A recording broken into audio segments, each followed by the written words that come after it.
Bismillahirrahmanirrahim. Assalamualaikum warahmatullahi wabarakatuh. Alhamdulillahirabbil alamin wassalatu wassalamu ala asyrafil anbiya'i wal mursalin wa ala alihi wa sahbihi ajmain. Allahumma salli ala sayyidina Muhammad. Allahumma salli ala sayyidina Muhammad. Allahumma salli ala sayyidina Muhammad wa ala ali sayyidina Muhammad wa ba'du. Alhamdulillah. Pertama dan selamanya, mari sama-sama kita panjatkan rasa syukur pada Allah Subhanahu wa taala di pagi yang istimewa Sayyidul Ayyam penghulu pada segala hari ini, hari Jumaat yang istimewa. Kita bawakan khas kepada anda siaran secara langsung Tanyalah Ustaz biar tahu jangan keliru. Seperti biasa membawakan perbincangan kepada anda untuk mengupas isu-isu dan juga berkenaan dengan topik-topik, tema-tema yang menarik untuk kita bincangkan bersama-sama dalam halakah ilmu kita pada setiap hari, yang pastinya perbincangan kita untuk memberikan kefahaman dalam perkara agama supaya tidak keliru lagi. Dan seperti biasa kita juga sediakan platform untuk anda semua untuk bertanyakan soalan. Jika ada apa-apa kemusykilan ataupun persoalan ataupun berkongsi sesuatu dengan topik perbincangan kita, boleh pergi ke dua saluran kita seperti biasa. Untuk buat panggilan boleh pergi ke talian yang tertera, dan juga untuk bertanyakan soalan di ruangan komen boleh tulis di Facebook rasmi kita di Tanyalah Ustaz TV3. Di situ ada siaran secara langsung. Sebarkan kepada sahabat anda, tekan butang suka dan kongsi untuk sama-sama sebarkan kebaikan. Baik. Sidang penonton, keluarga besar Tanyalah Ustaz, hari ini kita dibangunkan, diberikan kesempatan, diberikan peluang untuk mengerjakan ketaatan kepada Allah Subhanahu wa taala. Ayuh sama-sama kita panjatkan rasa syukur. Jom jadi hamba yang bersyukur kepada Allah Subhanahu wa taala. Seperti mana yang penonton-penonton pun sudah maklum di poster yang sudah kita siarkan, hari ini perbincangan bukan berkisar kepada manusia sebenarnya, tetapi hari ini kita nak bangkitkan sifat ihsan terhadap binatang. Dan juga hari ini kita bercerita tentang si comel yang pastinya mungkin rata-rata rakyat Malaysia, penonton-penonton yang menyaksikan kita pada pagi ini ada di rumah. Kadang-kadang ada yang seekor, 2 ekor, 3 ekor, mungkin ada yang lebih daripada 5 ekor sebab dia seronok mengumpul satu haiwan ciptaan Tuhan yang dipanggil sebagai kucing. Baik, bagaimana kupasan dan perbincangan? Sebentar lagi kita akan bawakan kepada anda. Hari ini perbincangan bukan berkisar tentang tuan berbakti kepada kucingnya, tetapi hari ini berkenaan dengan bakti kucing kepada tuannya. Mungkin ada penonton-penonton yang sudah mula terfikir. Dia kata macam mana pula si kucing berbakti kepada tuan? Apa yang dia boleh buat? Apa yang dia boleh bantu? Dan apakah yang dia boleh lakukan sehabis baik kepada tuannya? Mungkin ada sesuatu yang akan kita bincangkan pada pagi ini. Sebab itu kita bawakan kepada anda dan seorang juga yang ada rumah kucing, ya, yang mana di negeri Kedah sana, iaitu Al-Fadil Ustaz Yaakob Yusra bersama dengan kita pada pagi ini. Assalamualaikum Ustaz. Waalaikumsalam warahmatullahi wabarakatuh. Alhamdulillah, ini tajuk baik Ustaz. Biasa orang cerita tentang bakti seorang tuan kepada haiwan peliharaan, tapi yang ini kita bincang pasal bakti kucing kepada tuannya. Semalam pun kita fikir, kalau kita kata, ush, ini satu tajuk yang bukan biasa-biasa. Sebab dia nak cerita pasal apa yang kucing tu boleh buat kepada tuannya, mungkin mendoakan, mungkin juga ada sesuatu bakti lain yang boleh kita kongsikan. Baik Ustaz, mungkin sepatah dua kata awal dari Ustaz, silakan. Baik, bismillahirrahmanirrahim. Assalamualaikum warahmatullahi taala wabarakatuh. Alhamdulillah yang dihormati dan dikasihi adinda saya Dayang Azrin, yang dihormati tuan-tuan muslimin muslimat, penonton Tanyalah Ustaz biar tahu jangan keliru. Mudah-mudahan Allah memberikan keberkatan untuk pertemuan kita pada pagi ini, insya-Allah. Hadirin muslimin muslimat rahmati Allah, tajuk yang sangat baik, sama-sama kita tuntaskan perbincangan yang mungkin jarang-jarang dibincangkan.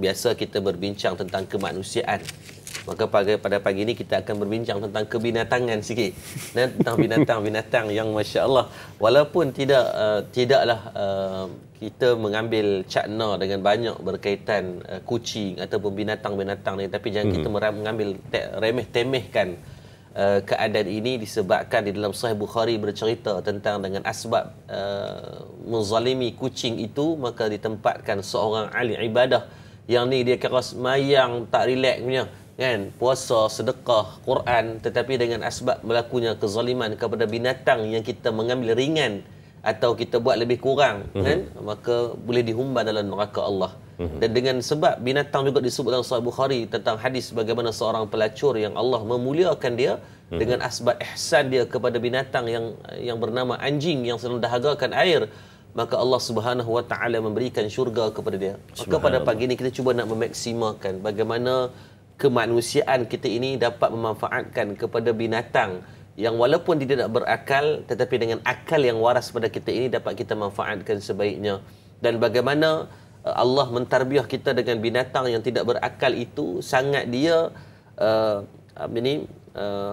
mengambil berat tentang bagaimana jasa tuannya, kan? Dan bagaimana dia pula akan berjasa kepada tuan apabila kita memberikan dia kebaikan.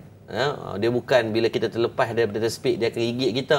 Tidak, kucing bukan seperti itu. Malah dia akan sangat menyantuni kita hatta setelah mana kita meninggal dunia. Banyak sangat kes-kes yang berlaku mana-mana bila tuan meninggal ni, kucing tak mau balik pada kubur. Bini dia pun balik. Bini hak tuan mati tu pun balik. Suami dia pun balik. Anak-anak telah-telah lah.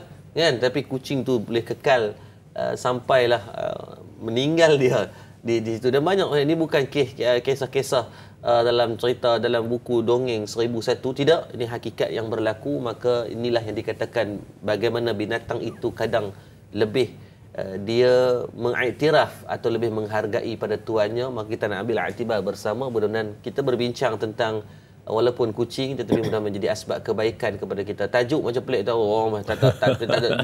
Tajuk link. Tuan-tuan jangan duk mengambil remeh. Tuan-tuan, berjuta ekor kucing ada di dalam rumah-rumah kita hari ini, yang mungkin dengan asbab jutaan itu juga menjadi asbab kepada jutaan manusia akan diselamatkan oleh Allah untuk masuk ke dalam syurga. Mudah-mudahan amin ya rabbal alamin. Amin ya rabbal alamin. Dengan hikmah daripada itu mungkin dimasukkan ke dalam syurga. Ya betul. Setiap daripada rumah macam saya sebutkan di awal sebentar tadi, boleh dikatakan setiap rumah adanya kucing. Kadang-kadang yang dipelihara, kadang-kadang yang datang singgah, dan kadang-kadang juga yang bukan singgah, bukan dipelihara, tapi juga mungkin dibawa oleh orang lain untuk datang ke rumah kita. Itu biasa dalam kehidupan harian, dan ia adalah salah satu daripada haiwan peliharaan yang popular di Malaysia, ya, yang sudah pastinya kehidupannya kadang-kadang kalau kita perasan lebih kurang macam kehidupan manusia, cuma perbezaannya manusia dan juga binatang. Baik. Dan kalau kita tengok Ustaz, perbincangan hari ini berkenaan dengan bagaimana yang kita maksudkan bakti seekor haiwan kepada tuannya, yang sudah pastinya penonton-penonton hari ini pencinta-pencinta kucing, ya. Ya, selain daripada mungkin kita boleh sebutkan keluarga Tanya Ustaz, mungkin hari ini kita boleh juga sebutkan pencinta kucing, ya. Macam Ustaz juga ada rumah kucing, Ustaz, yang mana mengumpulkan kucing-kucing yang mana terbiar dan juga yang mungkin dalam keadaan sedikit merunsingkan.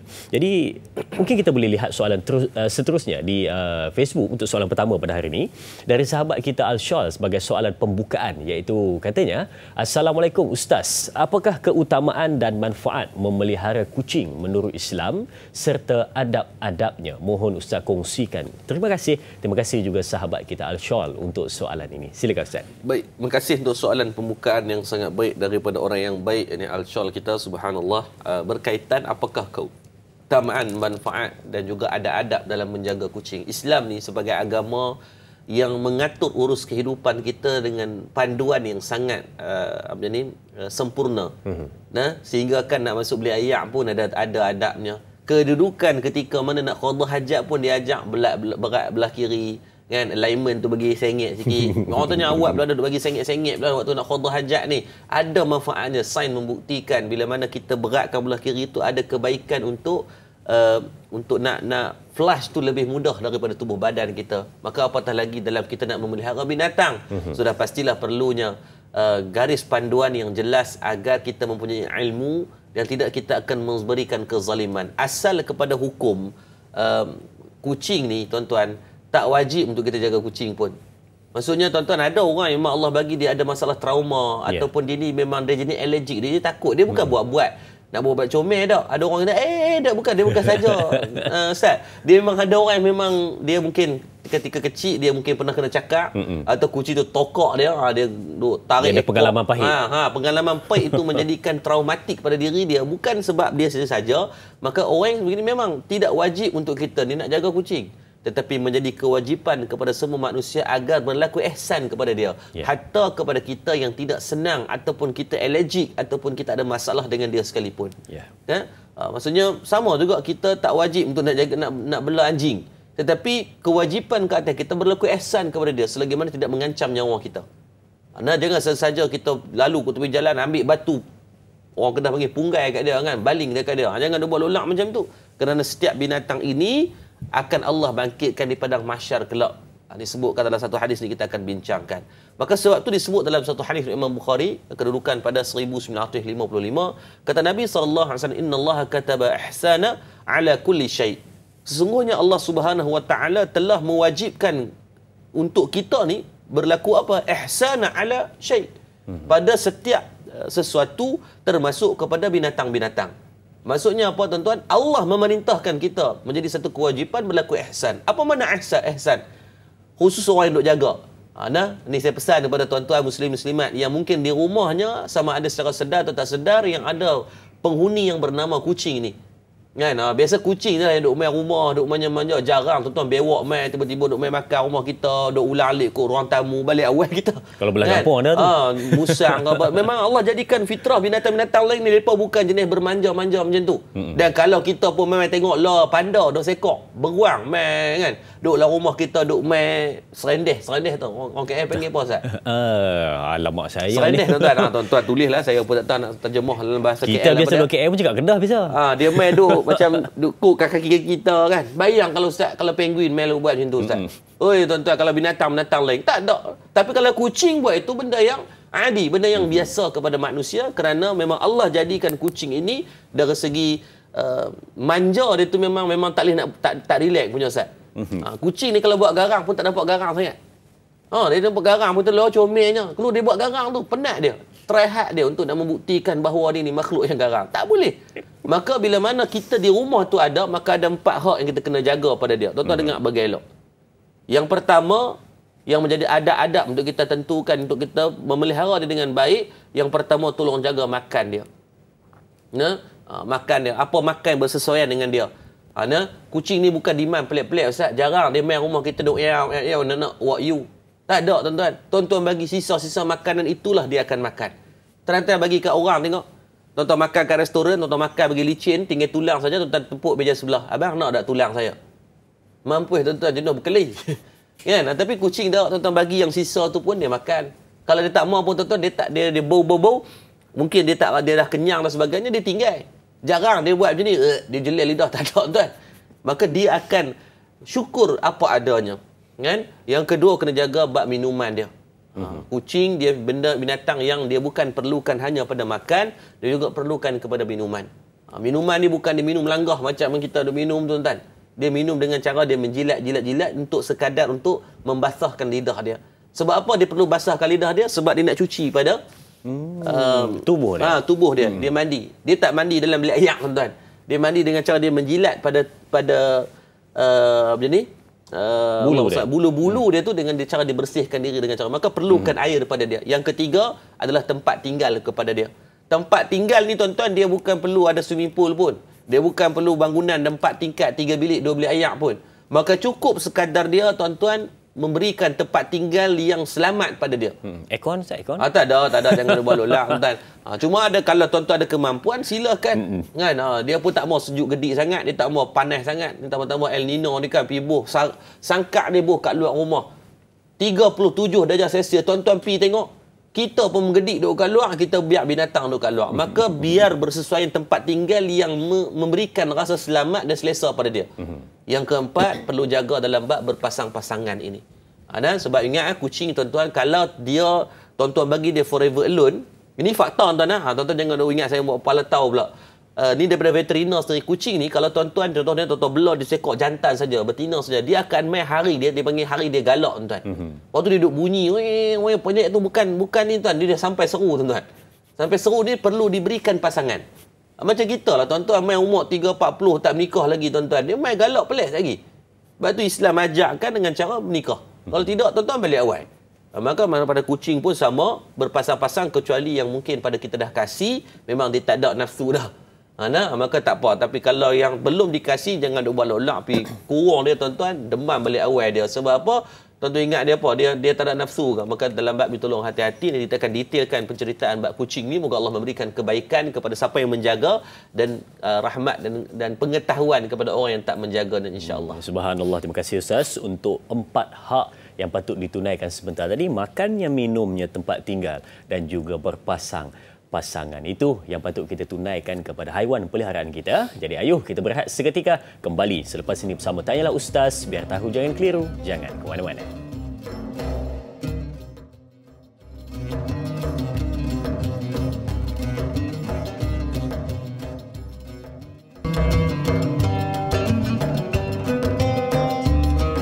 Kadang-kala mungkin ada manusia yang bertanya, dia kata, adakah membela kucing ini hanya sekadar hobi biasa ataupun ia akan menjadi peneman dalam kehidupan kita? Dan terkadang-kala juga ada yang berfikiran membela kucing ini hanya sekadar membuang masa, hanya memenuhkan rumah sahaja. Tapi sebenarnya tidak. Kadang-kadang ada manusia yang dia menganggap kucing itu adalah seperti teman kehidupannya. Dalam keadaan sorang-sorang, dalam keadaan kesunyian, dia adalah penghibur suasana. Cantik ciptaan Allah Subhanahu Wa Taala, didatangkan satu penyeri dalam kehidupan selain daripada ahli keluarga, selain daripada adik-beradik, selain daripada teman hidup, ada satu haiwan namanya adalah kucing, haiwan peliharaan yang istimewa. Baik, jom kembali kepada perbincangan kita. Kalau tadi kita sebut berkenaan dengan 4 hak yang patut ditunaikan kepada haiwan peliharaan, iaitu makan, minum, tempat tinggal dan juga berpasang-pasangan. Jadi jom kita nak terus pergi kepada soalan yang seterusnya di Facebook rasmi Tanyalah Ustaz dari sahabat kita Puan Ruby Abu Bakar. Assalamualaikum, katanya, bagaimanakah sifat penyayang yang dimiliki oleh baginda Nabi SAW sebagai pencinta kucing? Mohon pencerahan Ustaz. Terima kasih. Terima kasih juga sahabat kita Puan Ruby untuk soalan ini. Silakan Ustaz. Baik, terima kasih pada Puan Ruby Abi berkaitan soalan berkaitan bagaimanakah disebutkan tentang sifat penyayang yang Rasulullah SAW kepada yang binatang yang bernama kucing ni, ataupun kalau di Malaysia ni kita suka bahasakan dengan nama kalau orang pencinta kucing ni dia ada mazhab dia akan panggil kucing ni majikan, Ustaz. Saya tak tahu. Dia memang macam tu. Bagi majikan dan ataupun si Oyen lah. Oyen ni biasa dengan menggambarkan dengan sifat nakalnya kucing itu sendiri. Baik. Allah SWT banyak kisah berkaitan yang kita didendangkan, dibawa cerita tentang kisah bagaimana kucing pemeliharaan Nabi namanya Mu'izzah.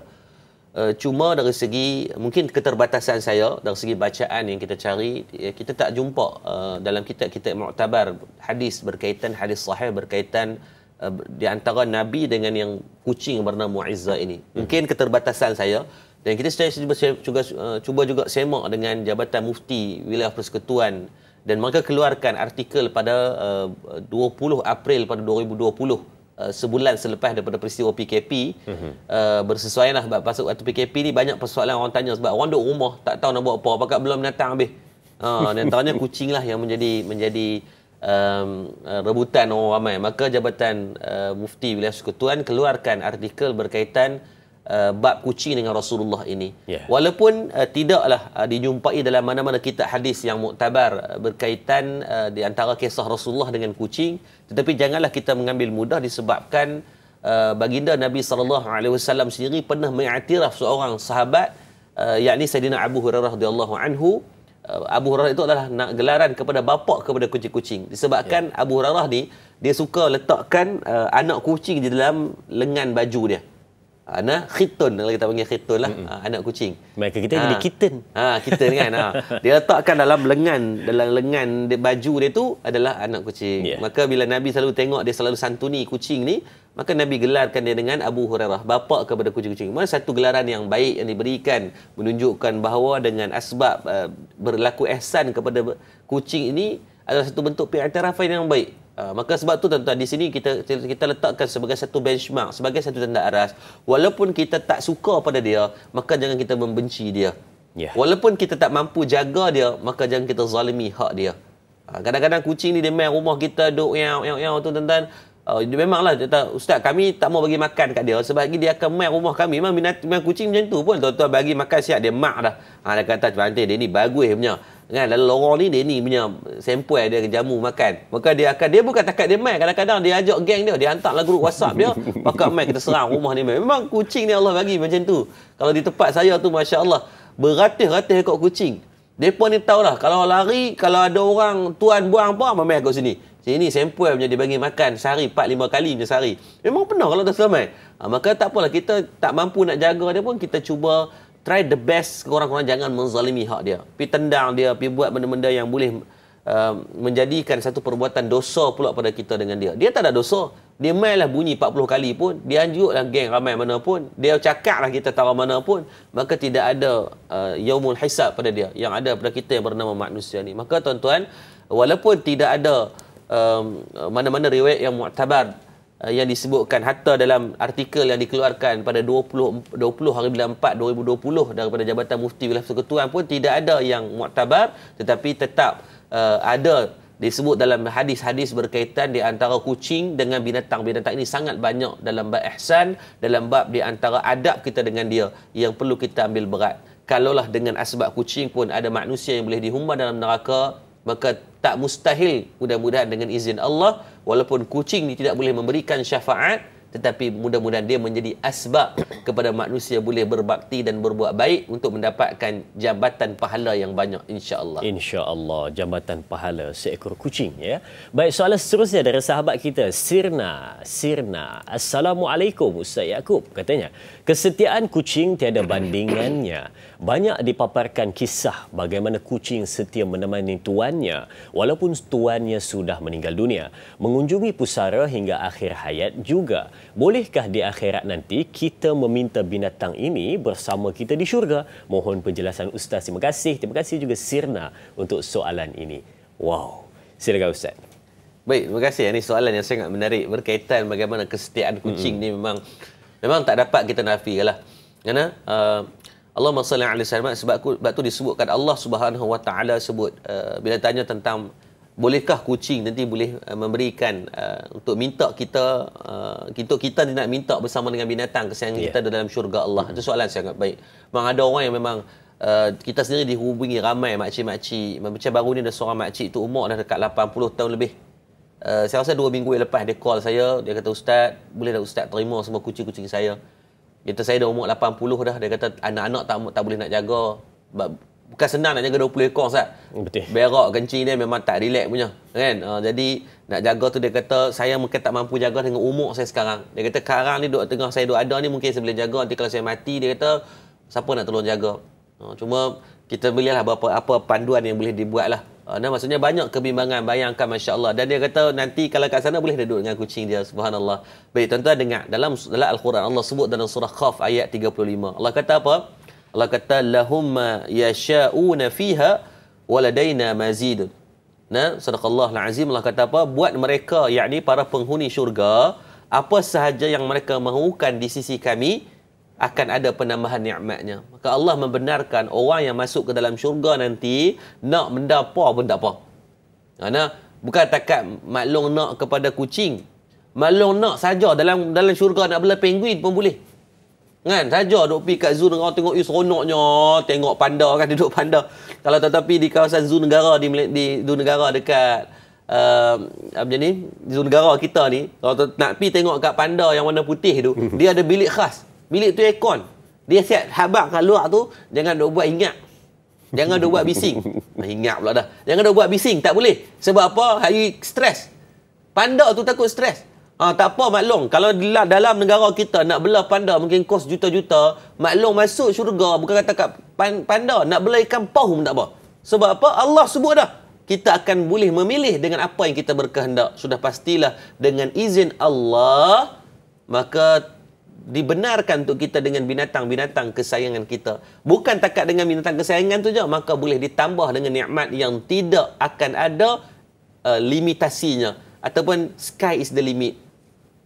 Maksudnya kucing kita mungkin lah ada orang belah kucing huduh-huduh lah. Maksudnya kucing-kucing jalanan. Bukan Persia, bukan jenama-jenama yang sakan-sakan British short hair ke. Bukan, nama kucing cak ayam ni je.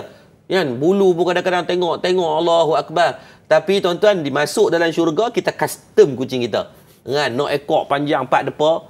Kan? Tuduh tengok ekor dia macam ulang sawah dah. Tak apa tuan-tuan, buatlah. Allah sebut dalam Quran. Dan disebut dalam disebut dalam tafsir At-Tabari, bagaimana disebutkan dalam satu hadis yang kata Nabi SAW, wahai Rasulullah, sesungguhnya aku mencintai unta. Ini datang seorang Arab Badawi bertemu dengan Rasulullah. Arab Badawi kata, Rasulullah, aku ni sayang sungguh dengan unta aku ni. Sayang tak relax punya. Kalau orang kata panggil habis meta sayang ni.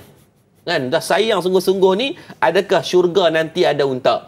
Arab Badawi tanya, wahai Rasulullah, nanti kat syurga ada unta tak? Nabi kata apa? Lalu baginda kata, wahai Arab Badawi, sekiranya Allah memasukkan kamu ke dalam syurga, insya-Allah maka di dalamnya terdapat apa sahaja yang kamu kehendaki dan melazatkan pandangan kamu.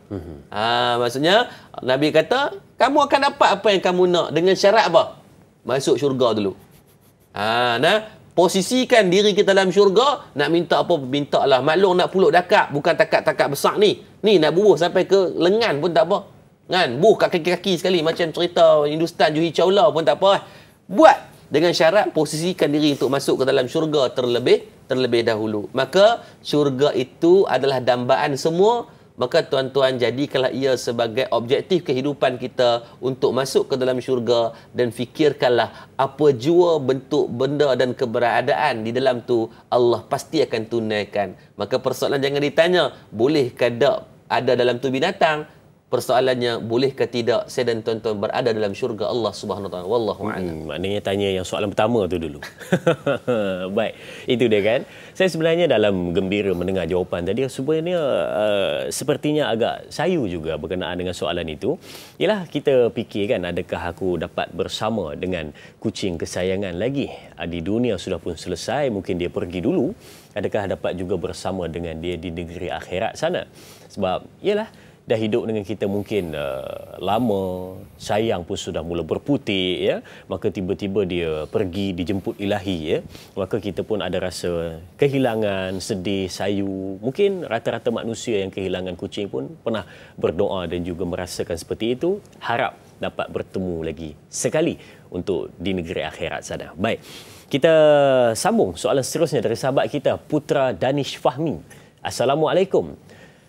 Ada soalan, katanya, persoalan saya Ustaz, adakah di akhirat kelak kucing-kucing yang kita pelihara ini boleh memohon kepada Allah dengan tujuan membela tuannya daripada azab api neraka berkat kebaikan tuannya yang menjaganya sewaktu di dunia? Terima kasih Ustaz. Terima kasih juga sahabat kita Putra Danish Fahmi untuk soalan ini. Silakan Ustaz. Baik, terima kasih pada tuan yang bertanya, Tuan Putra Danish Fahmi. Amboi, nama canggih sungguh. Ni Gen Z ni, nama-nama canggih macam ni. Anak muda ni. Ni nama-nama pengaruh filem ni. Baik, nama makna yang baik, Danish Fahmi, Putra Danish Fahmi. Soalan ni baik berkaitan, adakah di akhirat kelak kucing-kucing yang kita jaga, yang kita duk bela hari ni akan jadi satu bentuk pemeliharaan yang minta kepada Allah, daripada minta perlindungan daripada azab Allah Subhanahu Wa Taala. Boleh kita guna perkataan memberi syafaat? Ya, baik. Boleh. Macam saya sebutkan tadi, sudah pasti kucing ini tidaklah boleh memberikan syafaat, tetapi boleh menjadi asbab kepada belas ihsan Allah Subhanahu Wa Taala kepada kita, seperti mana yang disebutkan hadis tentang seorang wanita pelacur yang memberikan ihsan kepada anjing, maka anjing itu tidak boleh memberikan syafaat. Allah jualah yang memberikan syafaat dan pengampunan dengan asbab perbuatan ihsan dia tadi. Maka dalam artikel yang dikeluarkan oleh Al-Kafi, yang di Jabatan Mufti Wilayah Persekutuan, pada artikel yang ke-1785 pada tarikh 25 April 2021. 2020 tadi cerita tentang bab kucing. Ini dalam bab bolehkah tidak binatang memberikan syafaat kepada manusia. Ini jadi tak perlu tuan-tuan nak tengok pada statement saya, maka tengok pada statement Jabatan Mufti, lebih berautoriti lah. Harap kalau saya ikut surat cak ayam tak boleh. Maka tengok pada Jabatan Mufti dikeluarkan pada tuan-tuan tengok nanti Al-Kafi pada 1785 pada tarikh 25 April 2021, maksudnya 2 tahun yang lepas. Tidak ada dalil yang khusus berkaitan binatang boleh minta agar dijauhkan daripada azab. Tak ada dalil khusus bab ni. Adapun sebegitu, yang pasti banyak hadis menyebut tentang ihsan kepada binatang. Maksud walaupun binatang tu tak boleh mai depan Allah, ya Allah jauh jekanlah daripada api neraka, berbeza dengan anak-anak zuriat kita manusia, dibolehkan untuk menjadi perantara. Tapi kalau kata binatang, dia tak boleh nak mai. Tengok kucing kita mai, 40 ekor, seronok saya ada beratus ekor kucing mai, seronok kita ada.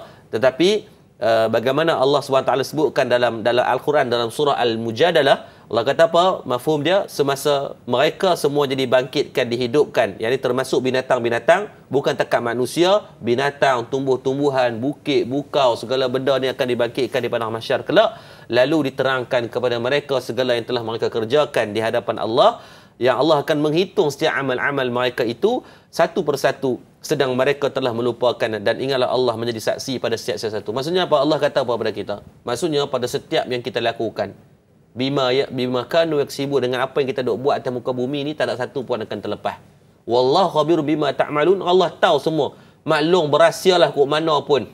Kan? Terror simpan tara mana pun, pasti Allah mengetahui dalam setiap perbuatan yang kita buat. Maksudnya kita buat baik dengan binatang, maka nanti di hadapan Allah akan ada persembahan tentang kesifat kemanusiaan tadi. Kita buat lok-lak kepada binatang, buat naya kat dia. Kan? Kita tengok video-video hak buat macam-macam kat binatang-binatang ni, maka tuan-tuan, good luck lah tuan-tuan nanti kelak, kerana pasti dan pasti perhitungan daripada hari mahsyar itu akan mempertontonkan pada setiap perbuatan zalim kita kepada binatang-binatang. Kadang-kadang bukan ada sebab, Ustaz. Lalu dia tengok ada semut. Bukan ada pasal, boleh jadi elok. Dia gagah nak pijak. Dia gagah nak tenyih tu. Kan, biarlah semut tu pi. Kan, mungkin semut tu ada minat family duk tunggu dia kat rumah, kesian tuan-tuan. Kan, ni dia pergi saja tok sanggup tu depa tangan nak tenyih tu. Kan, kita terlupa dalam Quran bagaimana Allah cerita Nabi Sulaiman alaihi salam ketika nak melalui satu lembah, dia minta tentera dia berhenti. Kerana mana Allah memberikan ketika itu mukjizat kepada Nabi Sulaiman alaihi salam ini, dia boleh mendengar semut-semut ini sedang nak berpindah, nak bagi laluan. Maka dia berhenti. Kalaulah boleh diberhentikan tentera, apalah kira untuk kita imsak, menahan diri daripada kita bunuh binatang-binatang yang tak bersalah ni, kecuali binatang-binatang yang fasik, yang dibenarkan dalam syarak untuk dibunuh, itu lain cerita. Ini semut, binatang yang tak sepatutnya nak pi bunuh, yang gatal, geram dia nak marah ni, yang gatal sangat nak pi bunuh tu dah kenapa? Kan? Allergic sangat dia. Kadang-kadang bagilah ihsan, kan? Kadang-kadang masuk beli ayak, dia tengok ada semut. Dia takut semut tu skodeng dia. Semut tu tak kelepak nak tengok Dia tembak ayak. Dia tembak ayak. Dia nak sungguh. Dia bagi masuk dalam lorong sampai ingat apa. Dia nak pergi sambil legun ke apa, nak main macam ni, nak tambak tu Ustaz. Gelonsok. Gelonsok. Tak payahlah, kesian kat dia. Kerana tuan-tuan, dia mati tak ada hisap kat dia. Kita buat dia mati ada hisap atas kita. Atau Allah sebut dalam Quran. Dan walaupun saya pernah pergi ziarah Ustazah Asma Harun di rumah beliau. Di rumah dia ni macam-macam binatang. Ustazah Asma Harun ni Allah bagi dia kelebihan kan. Ada ikan, ada kucing, ada ayam, ada arnab, ada hamster. Saya kata gajah dengan harimau tak ada Ustazah. Duk melawak Ustazah, boleh buat zoo dah ni. Saya tanya Ustazah, awak kenapa binatang banyak sangat? Sampai ada pembantu punyalah baik Ustazah. Ada pembantu yang dia tahu kadang-kadang dia tak jaga, tak sempat nak tengok sepenuhnya. Maka Ustazah ada penjaga yang dulu nak tengok kebajikan. Dia Ustazah kata apa? Satu perkataan tuan-tuan. Ustazah kata apa? Setiap pagi kalau Ustazah sibuk, dia tahu Ustazah kalut, duk pergi kuliah jauh-jauh, kadang-kadang tak ada duduk rumah. Tapi dia kata setiap pagi sebelum keluar rumah dapat sedekah pada binatang-binatang ni. Bagi kucing makan, bagi ayam makan, bagi hamster makan, dah kira sedekah pada dia. Jauhnya pandangan orang-orang yang soleh ini, sehingga rasa begitu rupa pun dia nak kepada nak grab the pahala yang boleh dapat untuk memenuhi timbangan amalnya. Maka tuan-tuan, niat pada pagi ini, setiap binatang yang kita bela itulah ruangan sedekah yang dapat kita buat sebelum kita berjumpa dengan orang lain. Kita jumpa dengan dia dulu untuk kita buat kebajikan yang mudah-mudahan berpanjangan, insya-Allah. Subhanallah, itu Pak kata orang putih another level punya pandangan berkenaan dengan melakukan kebaikan bukan hanya sekadar untuk manusia tetapi kepada semua makhluk Allah Subhanahu wa taala. Baik, kita ada pemanggil di talian. Assalamualaikum. Waalaikumsalam warahmatullahi wabarakatuh. Ya, siapa di sana? Saya Puan Jamalia Muhammad daripada Taki. Puan Jamalia Muhammad. Silakan soalannya, Puan. Assalamualaikum warahmatullahi wabarakatuh, Ustaz. Dai Suter Kru TV3 tanyalah Ustaz. Waalaikumsalam warahmatullahi. Ya. Kita berada dalam rahmat dan keridaan Allah mengampunannya dunia dan akhirat. Allah. Amin, amin. Okey, Ustaz, soalan saya zaman saya kanak-kanak lah. Kita ada kucing kan, kucing kita dan kucing jiran. Satu hari, mereka kita bergaduh. Jadi kita, abang ni keluarga lah kan, saya tengok kan. Jadi bila dia nak menyelamatkan kucing kesayangan dia daripada diserang oleh kucing jiran ni, secara tak sengaja terpukul kucing tu hingga mati. Jadi dulu zaman akak kan orang kata, besok masa kat Iraq kira bulu kucing tu yang kita pukul. Tapi dia pukul tu, zaman sekarang macam kita ada bunuh tanpa niat lah kan. Jadi macam itu kat di sana nanti, adakah kucing yang akan tutup pada kita yang memukul dia, tapi dia tak sengaja sebab dia nak selamatkan kucing dia daripada diserang kucing lain tu. Jadi macam tu Ustaz. Adakah kita nak pergi sana didakwa atau diminta segala-galanya ada? Tak penjelasan Ustaz ya. Assalamualaikum warahmatullahi wabarakatuh. Waalaikumsalam warahmatullahi. Wow, hebat cerita ni. Terpukul, maka tersalah pukul menyebabkan kematian pada kucing tersebut. Jadi, adakah akan dituntut di negeri akhirat nanti? Itu kita akan jawab setelah kita berehat seketika nanti. Jom kita redakan keadaan dahulu. Kita berehat seketika. Kembali selepas ini bersama Tanyalah Ustaz. Biar tahu, jangan keliru.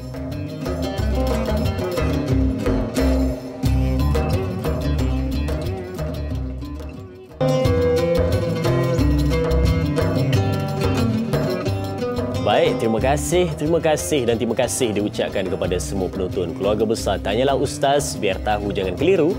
Terus setia bersama dengan kita pagi ini untuk perbincangan berkenaan dengan bakti kucing kepada tuannya. Banyak dah kita bincangkan di awal tadi berkenaan dengan bagaimana sikap kita terhadap satu makhluk ciptaan Tuhan yang comel dan juga menggembirakan, membahagiakan ini, namanya kucing, yang kita kongsikan kepada anda supaya menunaikan setiap haknya, supaya tidak ada sesuatu yang tidak diingini berlaku pada kita di negeri akhirat sana. Baik, kalau tadi ada sahabat kita di talian, Puan Jamaliah Muhammad, bertanya berkenaan dengan satu situasi.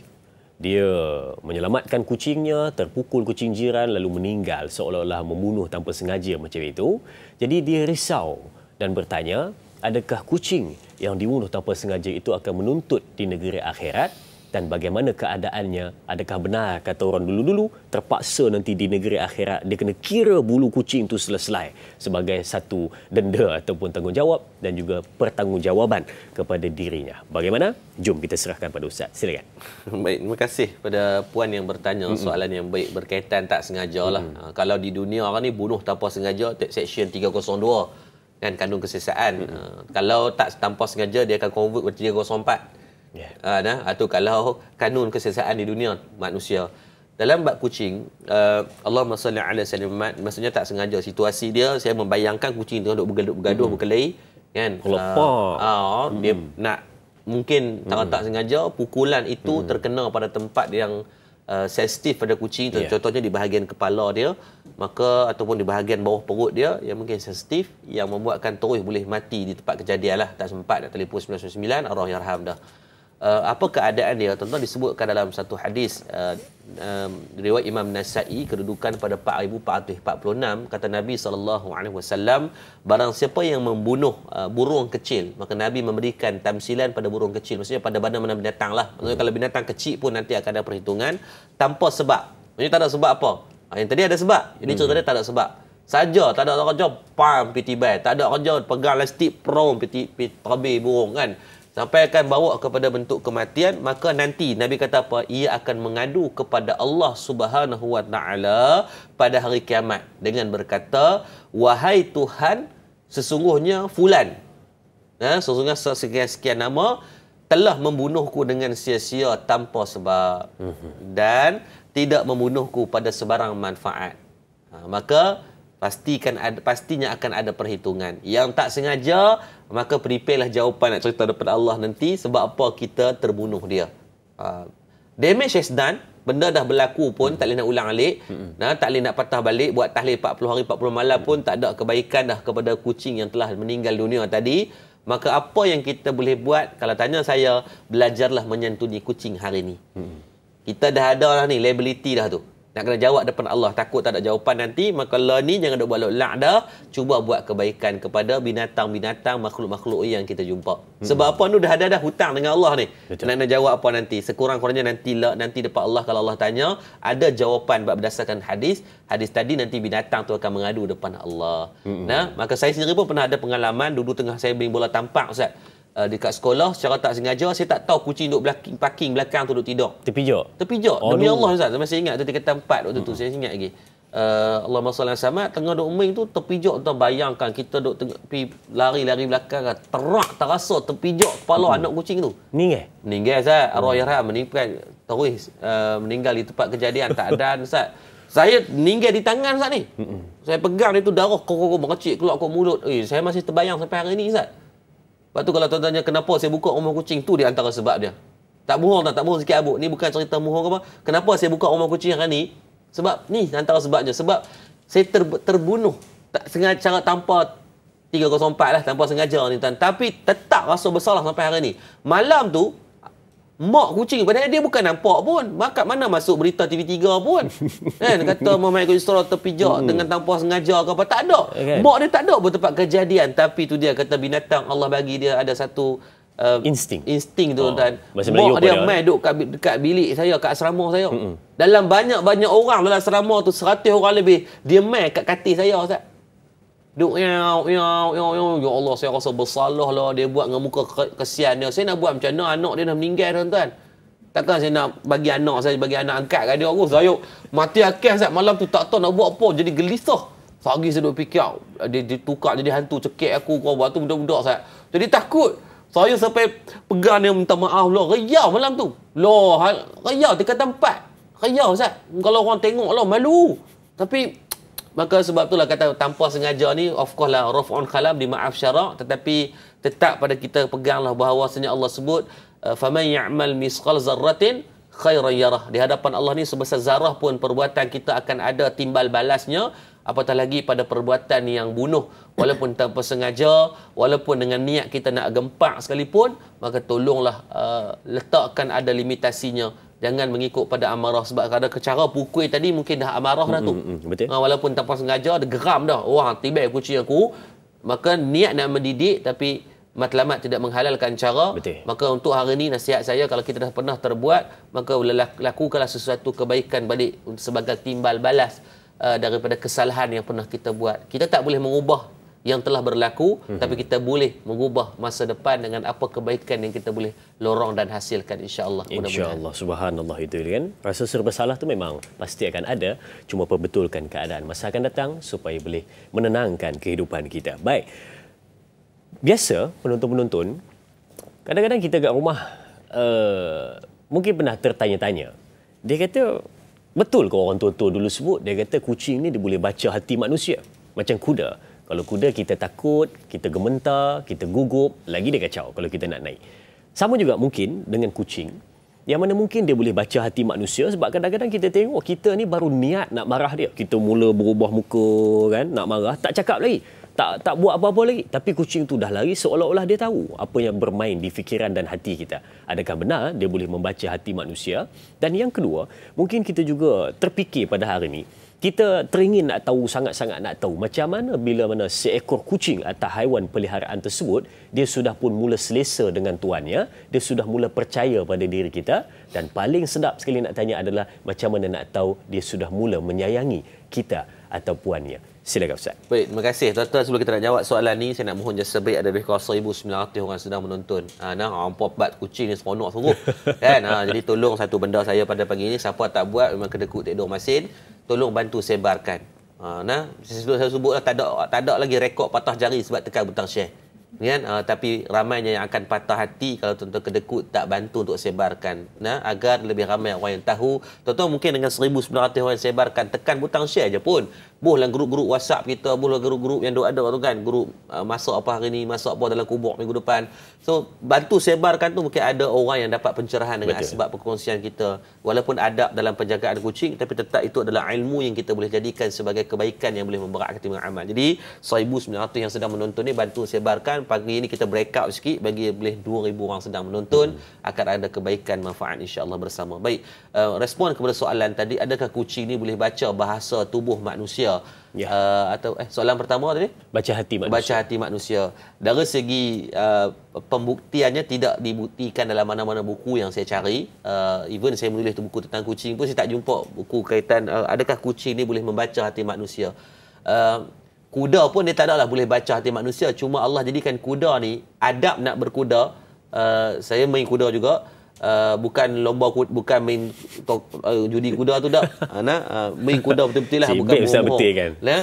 Jadi kuda ni Islam ajak pada kita. Rasulullah ajarkan sebelum kita nak naik kuda ni, belajar untuk kita bermuamalah dengan dia dulu. Maksudnya bermulazamah. Pergi dekat dia, urut dia dulu. Bagi ada keselesaan bonding di antara kita dengan. Jangan terus mirabat dia. Kesalahan kita, walaupun duk main kat pantai-pantai tu, kata ni kira tahu kepak kaki berat terus naik. Maka kuda ni dia binatang yang sangat sensitif. Maka pi adab dia lepas ni nak buat macam tuan-tuan, pi urut dia tepi ni, bahagian leher dia ni, urut dia dulu. Urut dia 2-3 kali. Dalam Islam diajarkan kalau boleh bagi, kalau saya belajar dulu di Mesir, coach saya akan minta apa? Ambil kurang-kurangnya bawa carrot atau benar makanan-makanan dia suka. Agar suap kat dia, bagi dia makan. Mata dia akan tengok kita tu. Mata dia kata, oh dia ni bagus ni, bukan mangkuk ayun punya orang ni. Kan? Bukan dia buat lebih kurang punya. Dia akan ada respon dia. Dia ada kepercayaan, dan benda tu juga memberikan ketenangan kepada kita agar sebelum kita tak panik. One kita panik, dia lagi shock. Tuan-tuan tengoklah dia buat dah lagi dia buat nakal dia. Begitu juga dengan kucing, tuan-tuan, dia sangat faham dengan bahasa tubuh kita. Saya kalau penat-penat duduk kat office, saya akan pergi rumah taman kucing saya. Kucing ni seronok, Ustaz. Dia tak kira mood kita macam mana, dia main duk. Jadi bila dia main kat kita tu, kita jadi letih-letih, penat apa semua ni. Bukanlah kata hilang, tapi rasa terubat sekejap. Dia macam anak lah, kita boleh balik rumah, anak main sambut, balik. Kita tu rasa, this is the thing that I want lah. Ini benda yang aku nak. Maka dia faham bahasa tubuh kita. Jangan risau tuan-tuan, walaupun dia tak boleh terjemah dengan translate, tapi dengan izin Allah, maka mereka ini binatang-binatang yang Allah memberikan, walaupun tidak berakal, tetapi mereka ada insting yang sangat kuat. Mereka mempunyai firasat yang sangat baik sebagai unsur kebinatangan tadi. Kerana sebab tu bila ada anak-anak dia meninggal, dengan arwah yarham meninggal, mati ke apa, dia sedih. Tok saya dulu waktu saya memang kecil, tok saya pula itik ang yang duk sudu orang. Itik yang suka kacau orang tanpa sebab. Kacau orang kan. Saya ingat lagi pasangan dia meninggal, Ustaz, kena langgak. Itik tu tak mau makan, mogok sampai dia mati. Sampai dia pun ni baru hidup semati, Ustaz. Kan kita banyak umur ya, you mati, I pun nak mati. Tak ada, minggu depan menikah lain dia. Kan? Tapi itik ang ni betul tak makan, tak minum. Tok saya waktu saya kecil, saya baru jam 4. Dia riau, Ustaz. Mujur tak bagi tisu lap mata saya. Dia riau, nampak dia riau, merajuk tak mau makan, tak mau minum. 3 hari lepas tu meninggal dunia. Sebab apa? Mengikut pasangan dia. Tu kata binatang tidak berakal dia, tetapi Allah memberikan dia ada sifat kebinatangan yang kadang-kadang lebih tinggi daripada manusia. Wallahu a'lam. Maknanya bukanlah boleh membaca 100% hati manusia, tapi seakan-akan dia memahami apa yang tersurat dan tersirat pada diri manusia tersebut. Baik, sebelum kita teruskan pada perbincangan yang seterusnya, jom kita berehat seketika. Kembali selepas ini bersama Tanyalah Ustaz, biar tahu, jangan keliru.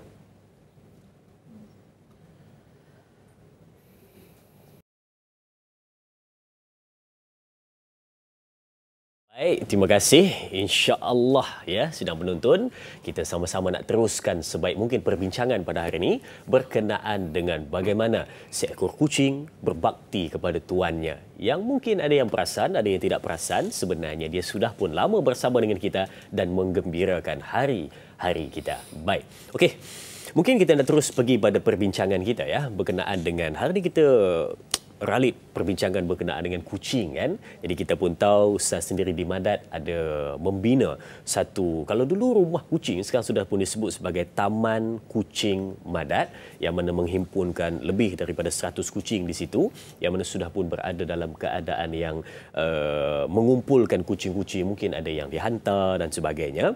Jadi kita nak tanya jugalah bagaimana idea ni boleh tercetus. Kalau tadi Ustaz ada cerita sikit pasal yang anak kucing yang terpijak ketika menerima bola tampar tadi, mungkin juga itu salah satu daripada sebab tercetusnya idea tersebut, dan mungkin juga ada perjalanan lain dalam penceritaan itu. Dan juga kita nak tahu juga apa kena-mengena sebenarnya signifikannya pembinaan Taman Kucing Madat ini dengan pembangunan Madat pada ketika ini, Ustaz. Silakan. Baik, terima kasih pada Dan Azrin dan juga rakan-rakan penonton Tanyalah Ustaz, biar tahu jangan keliru. Masya-Allah, bila sebut tentang Taman Kucing Madat, dulunya rumah kucing, sekarang dah dibesarkan menjadi Taman Kucing. Kalau dulu ada lebih kurang puluhan ekor sahaja, hari ini dah cecah ratusan ekor lah, insya-Allah. Bila sebut apa sejarah penubuhannya, tuan-tuan, tak ada sejarah apa-apa pun. Sebenarnya dulu saya ni bukanlah pencinta kucing tahap tak relax tu pun. Di rumah saya pun, rumah saya personal tak ada kucing pun. Rumah mak mentua saya aja banyak kucing. Rumah ayah saya banyak kucing. Cerita dia, waktu dulu saya suka kalau jumpa kucing-kucing tepi jalan, kucing-kucing stray cat yang dibuang, yang sakit. Walaupun saya tak belau kucing secara personal di rumah, saya suka kutip bawa balik office. Maksudnya saya akan ada tempat di office tu, tempat untuk jaga kucing, untuk biar dia penduduk dengan ada proper lah, ada sangkak dia. Kemudian saya minta seorang staff saya, guard saya lah, beli makan dekat dia, jaga, tolong tengok, sebab saya tak dan tengok. So saya sebagai orang yang bertanggungjawab lah untuk tengok. Jadi dulu daripada ada 10 ekor, naik 20 ekor, naik sampai 30 ekor. Sampai 30 ekor tu demam dah. Sebab apa? Staff dah mula komplain, ustaz, bau macam-macam lah ni ustaz kat bawah office kita.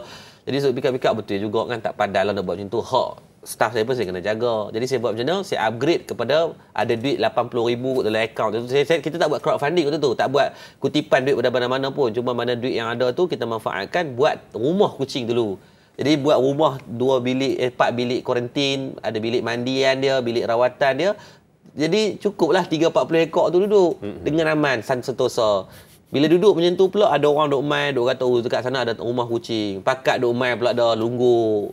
Kan, lungguk tu daripada 40 ekor jadi sampai dekat 100 ekor. Jadi kucing tu pun buat aduan. Nah, maklumkan kami tak selesa buat mogok apa semua, jadi mesti duk fikir tu mohonlah. Jadi saya fikir tak boleh lah bila dah terlalu banyak. Maka itu tengoklah gambar sekarang ni bukan 3D, ini dah siap pun.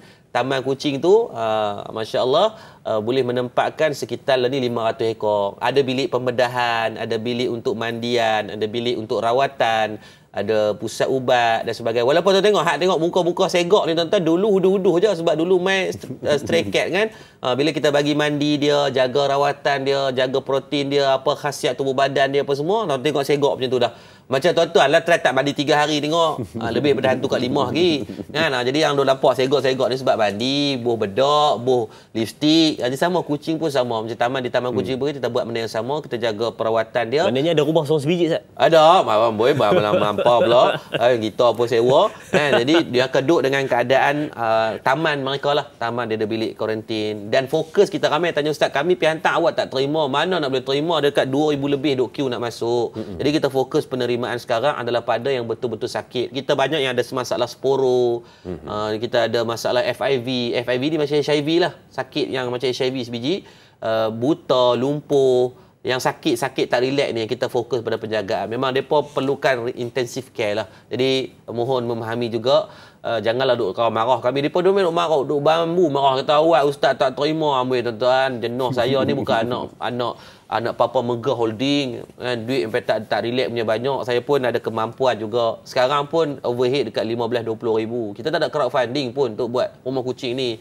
Jadi saya mengharapkan belas kasihan tuan-tuan juga. Yang mana saya mampu jaga. Yang tuan-tuan boleh jaga, tuan-tuan jagalah. Kita pakat-pakat buat kerja. Semua dapat pahala insya-Allah. Insya-Allah itu dia kan rumah kucing yang kita saksikan sebentar tadi. Dan juga kita juga nak tahu jugalah tentang bagaimana setakat ini proses ataupun progres pembangunan Madat dan juga bagaimana orang ramai boleh berinfak untuk membantu pembangunan Madat. Ustaz, silakan. Baik, dari segi kesinambungannya kalau kita apa benda pusat dakwah buat pusat kucing. Kankah kucing juga kita nak berdakwah dengan menyantuni binatang, kan? Mudah-mudahan jadi asbab kebaikan. Jadi berkembang dengan masjid rumah kucing ni 100 meter je dengan masjid. Jadi sambil-sambil dekat sangat. Kalau tuan tak main sembahyang, saya ambil kucing tu masuk dalam saf tak ikut. Maka apa kesinambungan, apa benda kita boleh join tuan-tuan. Tuan-tuan tengok tu belakang tu rumah kucing. Tengok daripada gambar ni belakang tu je rumah kucing. Jadi apa yang tuan-tuan boleh bantu sekarang, kita dalam proses kesiapan untuk selesaikan beberapa baki hutang masjid kita. Ada lebih kurang tak sampai 1 juta lagi kalau ikutkanlah segi angka. Dan bukan takat kita berhenti takat tu. Kalau tuan tengok kawasan kita sangat luas, ada 13 ekar. Kita nak siapkan juga tahfiz. Untuk tahun ni ada lebih kurang 6,000 permohonan pelajar yang nak masuk. Kita belajar mampu ambil hanya 15 orang sahaja. Dan alhamdulillah kemarin dulu bila result SPM keluar, ada pelajar kita yang walaupun hafal Quran dapat straight A. Siapa ingat budak-budak tahfiz Cak Ayam walaupun mereka hanya sempat setahun 2 tahun saja SPM, tapi bila Allah takdirkan mereka ni boleh hafal Quran, maka tak mustahil mereka boleh cemerlang juga akademik. Jadi satu benda yang membanggakan kita, tahfiz baru, ustaz baru 4 tahun bila ada pelajar bila dapat straight A itu satu bentuk manfaat yang kita pun seronok tumpang. Jadi tuan-tuan, kita lahirkan lebih ramai pelajar-pelajar, ada 6,000. Jadi tahun depan kalau siap bangunan yang tengah kita bina asrama ni, kita boleh ambil sekitar 200 orang. Kucing percuma, tahfiz pun percuma. Kita tak ada, bukan profit oriented lah. Tak ada langsung profit oriented kita buat. Jadi tuan-tuan boleh menyumbang di madatcenter.com. Tuan-tuan tengok nombor tentera. Pagi ni kalau yang menonton ni dekat ruangan media sosial ada beribu orang menonton. Dekat Facebook tak adalah mungkin puluhan ribu, ratusan ribu yang menonton. Kalau pakat derma seorang RM10, maka 1 juta tu kita settle lah. Pejam mata kita boleh buat. Jadi siapa yang menyumbang, tuan-tuan kita sediakan ada buku. Ni buku pasal kucing. Jadi saya bukan bercakap je pasal kucing, kita menulis buku tentang kucing, tentang COY ni, tentang adab-adab penjagaan dalam Islam, cara nak jaga, apa bahasa tubuh. Tadi ustaz tanyakan bahasa tubuh, kalau dia suka kita, dalam ni ada soalan bocor. Dalam ni kita tulis pula macam mana cara nak jaga. Tuan-tuan, orang yang tak bela, tak wajib kena tahu ilmu ni. Tapi siapa yang jaga, wajib kena ada ilmu ni. Kita buat dalam bentuk e-book. Jadi tuan-tuan boleh dapatkan segeralah. Siapa yang bela kucing, tuan-tuan wajib dapatkan buku ni. Simple tapi but nice lah. Kita nak tahu apa, kalau dia sesemua nak buat apa. Kalau dia ada penyakit-penyakit tertentu, kita nak rawat dia macam mana. Jadi saya benarkan tuan-tuan sebarkan buku ni. Ini bukan hak cipta terpelihara, hak cipta bersama.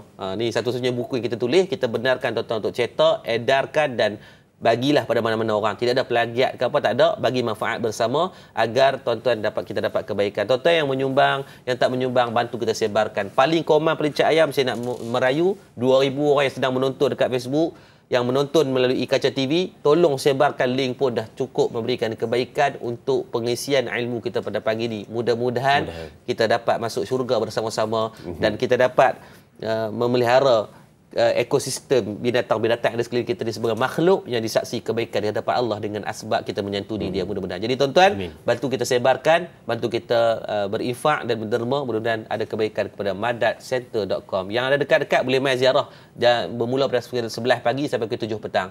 Jangan main awal sangat binatang pagi-pagi ni, kita perlu buat rawatan pada dia dulu insya-Allah. Baik, insya-Allah. Amin amin amin insya-Allah. Baik, sidang penonton, kita berakhir di sini dahulu di TV3, sambungan 30 minit di TV9, teruskan menonton Tanyalah Ustaz, biar tahu jangan keliru.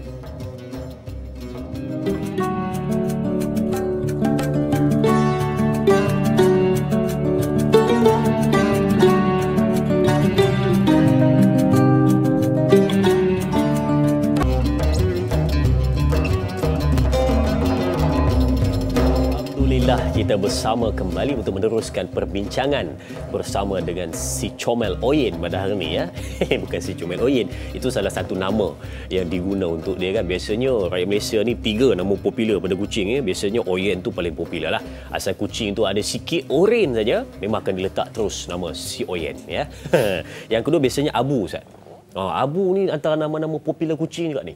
Kadang-kadang kucing tu kalau jantannya tak tahu letak nama apa, Abu masuk. Dan biasanya pula yang ketiga adalah Hitam ataupun Cik Tam apa semua tu, kan. Itu nama yang standard yang popular lah. Tompok apa semua tu, itu pun nama-nama yang popular. Tapi 3 yang itu memang biasa rata-rata orang paling senang nak panggil dan nak letak pada seekor kucing. Baik. Kembali pada perbincangan kita tentang bagaimana bakti kucing kepada tuannya. Jom kita lihat soalan di Facebook dari sahabat kita, Syuhada Sahalmi.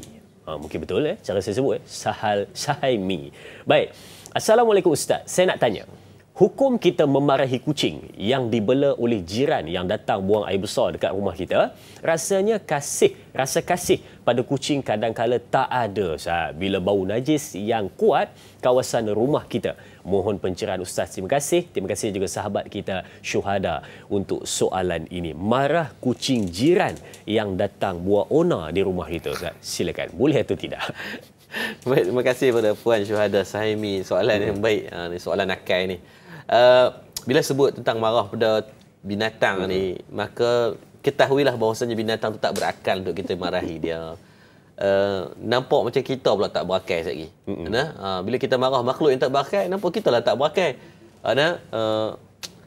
Mujuk kucing tu tak ada media sosial je. Rasa tidak dia update status dah. Tidak ada viral kita dah. Cak ayam orang yang marah aku ni. Kan, aku ni tak ada akal yang marah aku siapa. Cuma dalam bab ni saya rasa komunikasi dengan tuan. Komunikasi dengan tuan. Sebab kucing ni tak tahulah, dalam observation saya yang sedikit pengalaman yang ada dengan duk jaga beratus ekor kucing ni, dia binatang yang sangat bersih, Ustaz. Which is kalau lah dia berak dan kencing di luar tu sebab kita tak provide a good shelter ataupun kemudahan untuk dia berak dan kencing. Nak didik dia untuk nak ada rutin berak di tempat yang proper, kencing di tempat yang proper ni 14 hari je kuarantin. Maksudnya kita beli satu sangkat yang selesa, letak dia, lepas tu letak tempat untuk dia berak, tempat untuk dia kencing, tempat untuk dia makan. Dia tidak akan berak dan kencing di tempat yang kotor. Ini kucing. Sebab tu kucing ni binatang yang bersih. Kalau dia pengotok, confirm tuan-tuan dengan saya pengotok. Maksudnya kita yang bela dia pengotok. Even kalau kita dekat, kalau tuan sini saya bagi tip lah, kalau ibu-ibu ayah yang tak suka kucing sekalipun, di depan kawasan rumah atau di belakang kawasan rumah kita, sediakan ruang untuk dia. Maksudnya buah pasiak sikit, ada kawasan yang bagi untuk tempat dia nak berak kencing. Dia takkan beraklah kencing dalam rumah kita. Sebab tu kalau dia berak kencing dalam rumah kita, ketahuilah bahawasanya kita menyediakan keadaan yang tak menyenangkan dia, lepas tu dia berak dan kencing. Kalau tuan-tuan kata, ustaz cakap tak apa. Tuan-tuan, tempat kami ada beratus ekor kucing. Kalau kita tidak mensistemkan keadaan tersebut, balik awal saya ustaz. Jalan ni kira macam periuk api tu. Beratus ekor. Jadi tuan-tuan kalau nak bagi alasan tuan-tuan belah 3-4 ekor tak boleh nak disiplinkan dia, bukan sebab tak boleh disiplin, kita tak disiplin. Itu je. Jadi tak perlu marahi kucing kerana tuan-tuan marah 8,000 patah perkataan pun dia tak faham. Kan, berbuih mulut pun dia tak faham. Walaupun sedemikian, kita faham. Dia tu ustaz, tapi kami marah tu dia macam dia reti. Memanglah tuan-tuan, dia hanya nampak tuan-tuan marah, dia akan trauma dengan tuan-tuan. Dia binatang memang tak berakal, tapi dia faham bila kita ajak dia. Sebab tu Universiti Malaysia Kelantan tubuhkan Akademi Beruk Malaysia. Beruk dia ni tetap tak ada akal juga. Jarang mereka suntik chip dalam otak, buat M2 ke M3 ke untuk high processor. Tak ada. Sama je. Kan? Tetapi mereka akan ulang ajar dan ulang agar beruk tu tetap, keberukan dia tetap sama, tetapi dia ada skill untuk dia buat sesuatu. Sama dengan kucing, ajarkan dia skill cara nak berak, cara dia kencing dengan proper, insya-Allah dia akan baik. Malah Ustaz, kucing ni kalau dia tempat tu kotor, dia sanggup tak berak tak kencing sampai jadi batu karang. Di tempat saya ada banyak kes yang kita terpaksa buat pembedahan. Kes batu karang sebabkan owner lama bela kucing tu dalam sangkak tu kotor. Jadi kucing ni tak buat mogok, tak kencing, tak berak. Jadi bila tak kencing ni membuatkan dia jadi batu karang. Jangan ada buat main. Sebab tu sampai peringkat macam tu. Nak abang kata bersihnya kucing. Sebab tu kalau jiran kita kucing yang tak dijaga, sama ada kalau ada jiran kalau kita tegur pun dia tak ada kesan, di luar kawasan rumah tu, di depan kawasan rumah kita buat sikit kawasan kecil lah, besar tu pun tak apa. 2 kaki kali 2 kaki buat ruang untuk dia berak kencing. Buah pasiak, dia ada pasak khas dia tu, belilah sikit, tak apa kita korbankan duit sikit agar keselesaan yang lebih baik. Kadang ada jiran jenis keras kepala juga. Kan? Kadang lebih tidak berakal tuan daripada binatang yang tak berakal ni. Jadi tak apalah kita nak bergaduh, tak habis episod bergaduhan. Macam cerita sinetron lagi, zoom in zoom out tak habis-habis. Jadi why not kita selesaikan masalah tersebut dengan memberikan penyelesaian. Buat je kawasan khas. Kalau di taman-taman mungkin KRT boleh buat je kawasan khas untuk tak payah buat signboard, kucing kau boleh baca pun. Buat je tempat yang selesa, dia akan main sendiri. Disiplinkan dia. Kuarantin dia mungkin 2 minggu. Lepas tu total lepas dia kat mana pun dia nak berak, dia akan balik tempat dia. Percayalah, ini bukan sembang kari. Ini kita buat dah jadi dah. Kita kata susah ustaz, hampa mai jaga ni 100 ekor. Mai 100 ekor tu jaga aku 100 ekor. Mau hantar demam tak demam lagi. Jadi disiplin ni adalah proses, trust the process. The matter of time they will sangat mematuhi undang-undang, insya-Allah. Maknanya ajar tu kira dia senang faham lah. Ya. Tapi paling kurang 14 hari untuk di-train apa semua. Dia kan 2 minggu lebih kurang macam itu, maka selesai masalah. Tapi Ustaz, kalau orang dulu-dulu, seorang kampung tua-tua dulu kan, dia bagi satu tips. Mungkin ini macam cerita dongeng, tapi tips orang tua-tua dulu. Dia kata kalau kita ni nak train kucing tu supaya jangan berak dalam rumah, dia kata berak di luar. Maka ambil kucing tu dengan lidi sebatang. Ukuk dia punya ekor dah, lidi tu kepak, cacak kat tanah. Dia kata cacak kat tanah, tobat dia tak berak dalam rumah dah, dia akan berak dekat dengan lidi yang dicacak tu. Ukuk ekor dia dulu, panjang lidi tu kepak. Terpetur orang dulu-dulu lah Ustaz kan. Ada je idea mereka kan. Baik, kita terus pergi kepada soalan seterusnya kan. Dari sahabat kita Ina Ahmad. Assalamualaikum Ustaz. Kucing adalah anugerah Allah. Kucing mendatangi kita atas perintah dengan izinnya. Soalan saya, bolehkah halau kucing yang datang pada kita tanpa memberi makan atau minum atas alasan kucing akan datang terus bila diberi makan? Terima kasih Ustaz. Terima kasih juga sahabat kita Ina Ahmad untuk soalan ini. Halau kucing. Silakan Ustaz. Baik, terima kasih pada Kak Ina kita. Subhanallah. Terima kasih untuk soalan yang baik berkaitan. Kucing memang anugerah Allah, tapi ada orang yang memang mereka ni passion memang tak boleh belong dengan kucing. Dia bukan saja-saja buat Ustaz, dia memang tak boleh. Macam orang takut lipas lah. Kalau kita kata lipas bukan lipas tokok makan orang pun.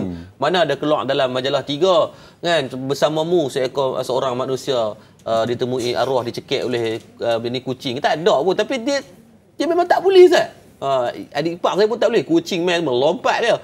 Lebih kita ingatkan rimau ke apa kat kaki, dah kucing je. Tapi memang ada keadaan yang sebagai kita tak nafikan. Jadi dia kata soalan saya, boleh tak dia nak halau kucing ramai tanpa bagi makan? tak wajib bagi makan pada kucing. Memang tidak digalakkan, jangan duk galak lah orang kata panggil. Kan? Untuk kalau kucing main rumah kita bagi makan. The moment you buat, good luck tuan-tuan. Good luck. Sebab tuan-tuan kucing ni tuan-tuan, dia cukup. Tu yang kita tajuk bakti kepada Tuhan. Dia akan rasa macam, oh ni bagus, ni sampel punya orang ni. Esok boleh main lagi. Kira saya mati. Dia akan main. Tuan-tuan buat bagi. Walaupun tuan-tuan tak suka, dia akan rasa macam tuan-tuan suka dia. Sebab isyarat pertama yang kata kucing ni tahu kata orang suka kata adalah dengan tuan-tuan respon dengan memberikan sesuatu kepada dia. Sama ada tuan-tuan belai dia, tuan-tuan biar dia usap kaki tuan-tuan. Kalau tuan-tuan react macam tu, dia akan belah dia mampu biar dia ni tak mau kawan dia. Dia akan terus direct respon tanpa dia memalsu-masukan keadaan tersebut. Nah, cuma dalam bab ni jangan sampai berlaku khianat. Tak wajib bagi makan. Nah, tetapi bila mana keadaan tersebut jangan sampai zalim, pukul dengan penyapu, baling dia dengan batu. Dan ada satu perbuatan khianat yang ni cukup banyak adalah dengan suka kerak misai dia. Saya pernah tengok ada orang ada kata nak buang kucing kat tempat jauh-jauh, kerak misai dia. Saya pesan ni, tuan-tuan tolong jangan buat khianat macam tu. Tuan-tuan, pada bahagian misai kucing dia dipanggil vibrasi. Vibrasi ni adalah benda yang nak detect dia punya detection dia. Sebab kucing ni pandangan dekat dia tak kuat, pandangan jauh dia kuat, dekat dia ni dia hanya detect dengan misai dia. Sebab tu dia nak lalu di jalan macam tu. Dia punya orang panggil sensor. Sensor dia tu melalui ini. Jangan lupa pasal. Memang bila tuan-tuan potong tu, dia akan tak balik pada rumah tuan-tuan dah sebab dia dah hilang sensor. Tuan-tuan dah mengambil deria, salah satu deria dia dengan asbab hanya tak mau balik pada rumah tuan-tuan. Dia tumbuh balik, Ustaz? Mana? Dia tumbuh balik. Dia dalam sainnya dia akan tumbuh tapi makan masa yang sangat panjang. Tuan-tuan dah mencacatkan dia punya deria. Dalam sains saya sendiri baca buku berkaitan orang yang suka khianat potong misai. Dulu saya ingat kecil-kecil kita ambil semut, kita cabut dia punya tu, lepas tu dia akan berkeli, Ustaz. Sebab dia dah hilang sensor. Dia dah hilang sifat kebinatangan dia tu, dia menjadi nenek kebinatangan. Dia akan bergaduh sama-sama dia akan losing dia punya sensor dalam disebut dia dengan proprioceptor dia tu. Dia ada reseptor deria dia. Bila dia hilang tu tuan-tuan, kesian kat dia. Maka janganlah buat zalim macam tu. Lepas-lepas ni kalau tuan-tuan tak suka pun jangan buat khianat potong misai dia. Tuan-tuan buat naya, tuan-tuan potong misai dia, tuan-tuan tunggu. Nanti kat padang mahsyar tuan-tuan nak kena potong apa tuan-tuan. Tuan-tuan disunatkan nanti berkali-kali padam muka tuan-tuan. Jangan buat zalim lah, tolong. Saya banyak sangat kes bila kita tengok misai jadi macam kena shave separuh ya. Siang kat kawan tu dapat wuduh tu. Jadi jangan nak buat perangai wuduh macam itulah tuan-tuan. Kalau tak mau buang cara elok, bermaruah, jangan hilangkan maruah diri dengan memotong misai-misai kucing, kerana itulah perbuatan yang sangat tidak beretika. Ingat, jangan sampai kena azab dengan benda-benda yang kecil macam itu. Subhanallah, baik itu dia kan. Kalau suka, layan sehabis baik, dan kalau tak suka, maka tinggalkanlah dengan cara yang baik. Itu yang dimaksudkan. Baik, kita berehat seketika, kembali selepas ini. Bersama Tanyalah Ustaz, biar tahu jangan keliru, jangan ke mana-mana.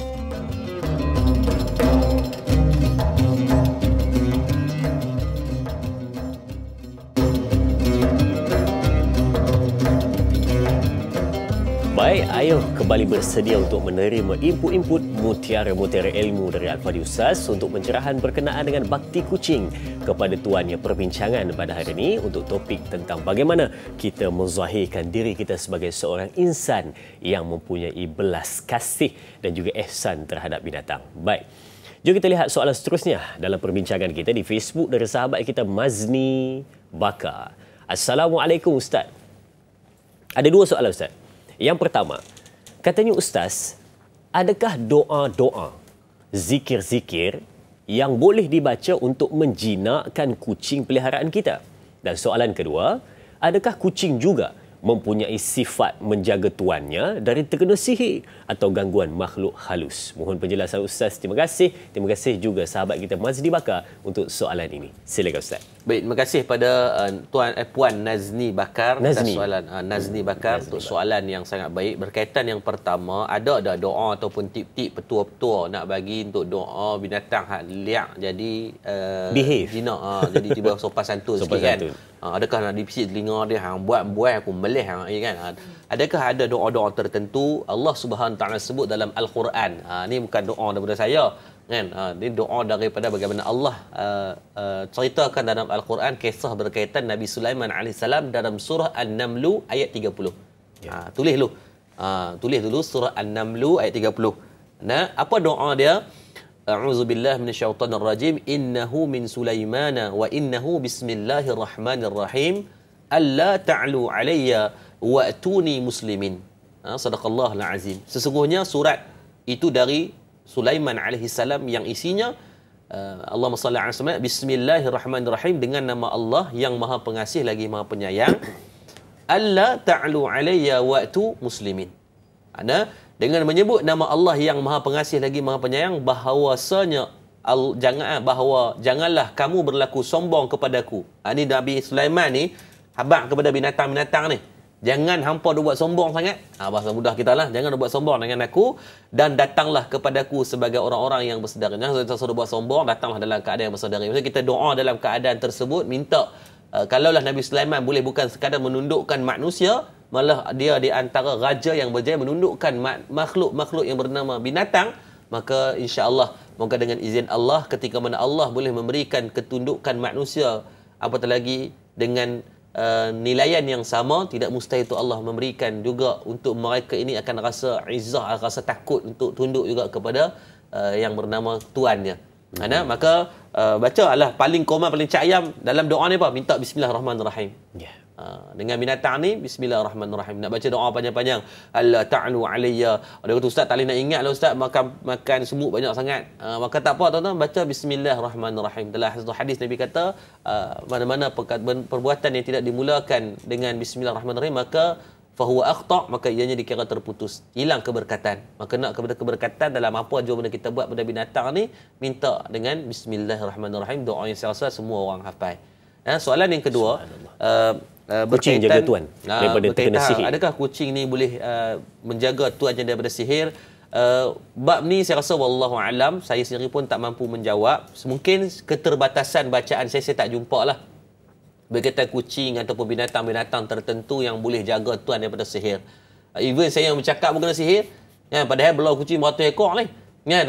Ini saya cakap atas peribadi lah, saya sendiri pun kena, apatah lagi wallahu alam. Mungkin terbataslah bacaan saya sikit, saya ni mungkin kurang membaca, mungkin ada bacaan yang ada, wallahu alam. Cuma dalam bab sihir pernah ada satu kisah, rumah dia dah buat pagar elok dengan izin Allah, tetapi sihir tembus juga bila kita cek melalui binatang yang masuk ini kucing hitam. Jadi bukan tak bagi belah kucing hitam, tak lagi pakat habis boykot kucing hitam, habis nak buat macam mana, sedih dia update status tidak ku pinta lahir dalam keadaan tinted kan, ataupun hitam. Bukan, maksudnya pernah ada satu kes yang memang dihantar sihir itu melalui jelmaan kucing hitam. Tapi terpulang nak belah warna apa pun tak apa, lagi tuan resis pula belah cuci putih pula ada. Maksudnya tak ada masalah lah. Dulu saya ingat dia ada satu petua orang tua-tua dulu, kalau tak mau rumah kena sihir, belah ikan puyuh. Ikan puyuh. Pernah dengar Ustaz? Pernah. Belah ikan puyuh dalam rumah. Tuan-tuan ketahuilah, saya pernah jumpa tokai ikan puyuh pun kena sihir. Maksudnya apa? Dengan izin Allah ni, kalau nak izin kena aja. Cuma yang disebut dalam hadis, apa benda yang memang binatang, makhluk, jin, iblis ni takut, di antara bukan iblis, jin ni takut, adalah di antaranya pokok yang orang mati tu bidara. Itu disebut dalam hadis. Ada. Kalau dalam perubatan Islam, tuan-tuan, dalam perubatan Islam di antaranya pokok, di antara pokok limau. Elok tanam di rumah, sebab makhluk-makhluk ni dia tak suka. Dia tidak membunuh tetapi menyakitkan dia. Macam kita lah, kita pasang asap, ubat nyamuk. Nyamuk bukan takut pada asap.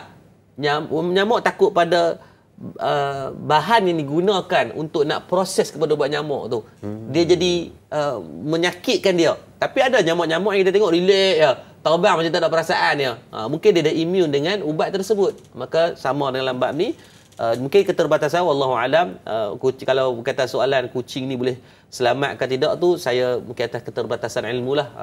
Kalau Allah izin tetap tembus, cuma kita tetap ikhtiar. Cuma satu benda, bila kita berlaku ihsan kepada binatang, pasti akan ada doa yang baik daripada binatang itu. Mohon kepada Allah melalui kepada kita. Mudah-mudahan insya-Allah. Mudah-mudahan insya-Allah, itu dia kan. Baik. Sebelum kita ambil soalan di Facebook, saya ada satu perkara yang ingin dibangkitkan berkenaan dengan mungkin hari ini ramai orang yang disuka untuk menjadi satu orang yang terlibat dalam veterina, yang juga kita pergi khusus kepada mungkin klinik kucing, klinik haiwan dan sebagainya. Tapi hari ini dia ada satu lagi benda yang patut kita tengok, iaitu dia bila mana menyelamatkan haiwan ataupun memberi ubat ataupun memberi kesihatan, bukan memberi kesihatan, memberi ubat, menyelamatkan dan juga membantu untuk kesihatan haiwan tersebut, tapi dia tak sampai satu perasaan, satu sifat betul-betul memahami tanggungjawabnya untuk menyelamatkan nyawa haiwan peliharaan tersebut. Dia hanya sekadar kerja, hanya sekadar tugasan, hanya sekadar perkara yang patut dibuat menjadi satu hobi ataupun satu pekerjaan, tapi dia tak sampai pada tahap ini adalah tanggungjawab aku untuk menyelamatkan haiwan tersebut. Jadi mungkin kita nak minta sedikit motivasi dan nasihat pada Ustaz bagaimana kita nak faham semua benda, khususnya yang terlibat dalam veterina ini, menjadi orang yang betul-betul masuk ke dalam hati satu sifat penyayang dan juga faham itu adalah tanggungjawab untuk menyelamatkan dan membantu haiwan tersebut, bukan sekadar kerja. Terima kasih pada Dinda saya, soalan yang sangat baik daripada Dai Azrin. Terus teranglah, dan Dai Azrin dah cerita saya tadi, dia kan duduk lapik ni, orang soleh ni payah, orang baik-baik ni, saya ni duduk lak senang. Dai Azrin cerita, dia kata dia pernah nak pergi kuliah, tengok kucing terlanggak tepi jalan, kan, tepi jalan. Dia cerita ni tadi, ni bukan bohong, ni kisah benar. Allah SWT. Jadi dia ambil lah kucing tu dah nazak dah, kaki patah, kepala berdarah. Jadi Azrin ambil kucing tu pergi kat satu klinik veterina. Pergi sampai dekat sana, boleh pula doktor kata boleh tak mai lagi sejam sebab nak keluar pergi makan. Toya sungguh. Jadi bayangkan Dai Azrin yang tak reti marah tu, ni bukan reti marah sangat ni. Tengok pada muka ni kan. Ni kalau nak marah dia kurang dalam bilik, jangan biar dia kencing, dia boleh marah. Kalau tekan ni dia dalam keadaan tu pun emosi. Kalau kita letakkan masa, sebab tu dalam bab ni kadang-kadang normalisasi tu berlaku. Disebabkan dia terlalu banyak dengan rutin mungkin merawat kucing, jadi dia rasa macam tak ada apa sangat dan dia tak rasa pun bentuk kehilangan. Bukan semua. Setakat saya jumpa doktor veterina ni semua doktor-doktor kiriman Tuhan belaka. Even kami di Madat pun ada 4 doktor yang duk main setiap minggu, Ustaz. Bagus-bagus, Ustaz. Ini tuan-tuan, semua doktor-doktor kiriman Tuhan punya ni. Kan? Tak mau bayaran apa, tolong buat rawatan, buat pembedahan. Cuma yang spesifik kes yang kena kepada Dai Azrin, mungkin doktor ni baru gaduh dengan bini kot, ataupun lapang 4 bulan tak makan lah, kita sangka baik. Cuma dalam ni dipanggil normalisasi lah. Bila ada orang yang bila dia dah terlalu biasa dengan keadaan tersebut, jadi dia tak rasa ihsan tu wujud dah kadang-kadang. Hati-hati dalam bab ni. Dalam apa pun pekerjaan, saya pesan ni, dalam apa pun pekerjaan, kalau jangan sampai hilang perasaan ihsan. Contoh saya kata, sebagai ada orang yang sebagai pendakwah, bila dia berdakwah, dia jumpa sangat orang merapu banyak, maka dia tak rasa dah sampai hilang rasa aku kena selamatkan dia, hati-hati. Itu normalisasi dalam dakwah. Dia tak rasa dah benda tu, biar apa nak jadi kat dia. Aku dah nasihat dah, hati-hati. Kalau itulah yang Nabi buat, maka Islam takkan sampai pada kita sampai hari ini. Kalau kita sebagai seorang doktor, ada doktor kita tengok di hospital, orang duk beratur penuh kat lang, Ustaz. Dia relax je. Dia relax kadang-kadang sambil duk main telefon, sampai bergelak-gelak. Bukan kata tak boleh gelak langsung, habis kena kerja doktor straight, tengok komputer dak, tapi biar ada ihsan. Ada sahabat saya, Ustaz, dia timbalan pengarah hospital di Sungai Petani, Ustaz. Tak mau cuti, Ustaz. Saya kata kat dia, sebab sebenarnya dia kanda dengan pengalaman, dengan resume yang ada sekarang, kalau buka klinik confirm orang beratok. Dia tak pernah cuti, Ustaz. Habis kerja pergi kerja lagi. Habis kerja dia setiap tahun dia jadi tetamu Allah untuk buat haji. Jadi dia jadi doktor yang jaga. Dia memang dia nak tu. Setiap tahun, Ustaz, Allah izin dia jadi tetamu Allah. Dia sampai tak mau cuti, Ustaz. Sebab apa? Itu passion kerja dia. Dia bukan kira gaji, Ustaz. Dia tak kira gaji. Yang dia kira apa? Aku boleh selamatkan seramai mungkin orang. Pukul 12 malam, orang main telefon dia pergi tolong orang lagi, Ustaz. Saya tak suruh tuan-tuan jadi macam dia. Tetapi jangan menghilangkan passion dalam apa jua kerjaya. Kalau sebagai mekanik, tuan-tuan akan pastikan dengan kepakaran mekanik tuan-tuan untuk dapat kebaikan di sisi Allah, bantu orang. Kalau tuan-tuan sebagai tukang cuci, pastikan nampak kebersihan yang sangat luar biasa. Kalau tuan-tuan apa jua posisi, kalau sebagai penganggur, biar penganggur yang jangan susahkan orang. Walaupun penganggur seumur hidup, Presiden penganggur Malaysia sekalipun, tetaplah dengan apa jua kerjaya kita bina jambatan untuk syurga dengan ilmu sedikit yang kita ada tersebut. Dan bukan pada kes veterina saja, saya jumpa banyak veterina yang baik demi Allah. Malah di tempat kami tu semua veterina yang saya rasa ini kiriman Tuhan lah. Mudah-mudahan Allah bagi kebaikan. Maka jangan normalisasi pada benda-benda yang menghaskiskan sifat ihsan tu berlaku dalam diri. Kalau berlaku, tolong dapatkan balik momentum tu. Kenapa kamu jadi doktor? Sebab kamu nak menyelamatkan orang. Kenapa jadi veteriner? Nak selamatkan binatang. Kenapa kamu jadi ustaz? Kamu nak menyelamatkan orang dalam dunia dakwah. Kenapa kamu jadi pomen? Kamu nak repair kereta dan motor orang. Kenapa kamu jadi orang yang survey aircon? Sebab kamu nak menyejukkan orang. Fokus kepada apa kepakaran, bina jambatan pahala daripada jalan tersebut. Subhanallah. Terima kasih Ustaz untuk pencerahannya. Dan soalan seterusnya dari sahabat kita Intan Zurina Abdul Razak, katanya, Assalamualaikum Ustaz. Soalan saya yang pertama, Ustaz, apakah cara yang terbaik untuk mengebumikan kucing peliharaan kita? Dan soalan yang kedua, Ustaz, adakah berdosa sekiranya kita memisahkan ibu kucing dengan anak-anaknya yang sedang menyusu atas apa sahaja alasan dan tujuan? Terima kasih Ustaz. Terima kasih juga sahabat kita Intan Zurina Abdul Razak untuk soalan ini. Silakan Ustaz. Baik, terima kasih pada Puan Intan Zurina. Yang pertama, soalan cara nak kebumikan kucing. Adakah ada cara spesifik? Tidak ada dalil berdasarkan hadis-hadis mu'tabar, hadis-hadis yang dalam kitab mu'tabar dan hadis yang sahih berkaitan cara nak menguruskan ataupun mengebumikan kucing. Dalam satu hadis ada seorang sahabat berjumpa dengan Rasulullah, "Ya Rasulullah, aku pernah diberikan seekor daripada Maimunah radhiyallahu anha." Dia jumpa dengan Nabi, dia kata, "Rasulullah, aku ni pernah dapat seekor kambing dan kambing aku mati." Maka Nabi kata, "Adakah kamu mengambil manfaat pada kambing tersebut?" Dia kata, "Tak, dapat kambing aku dah mati." Nabi kata, "Tak, sepatutnya kamu ambil kulit dia atau benda-benda yang boleh bermanfaat pada bangkai binatang kamu, maka ambil lah." Maksudnya Nabi tidak mengajarkan ada cara urus pun. Nabi suruh ambil manfaat pada binatang-binatang kita yang mati tadi. Baik, respon pada soalan tadi, dalam saya rujuk semalam ada beberapa kitab, di antara dalam kitab Fatawa Al-Lajnah Ad-Daimah, jilid yang ke-8 muka surat 443, disebutkan yang pertama, hukum menanam binatang ini adalah wajib sekiranya mengganggu umat manusia. Maksudnya walaupun tidak diberikan satu panduan yang khusus, kena tanam ke, kena mandi, kena kapan dengan 7 lapisan ke, tidak diberikan panduan dalam satu pun hadis, tetapi diajarkan kita tentang adab menguruskan bangkai-bangkai ini. Dalam kitab Fatwa Al-Lajnah Ad-Daimah, dalam jilid yang ke-8 muka surat 446, 443 sehingga 446, 3 muka surat dibahaskan.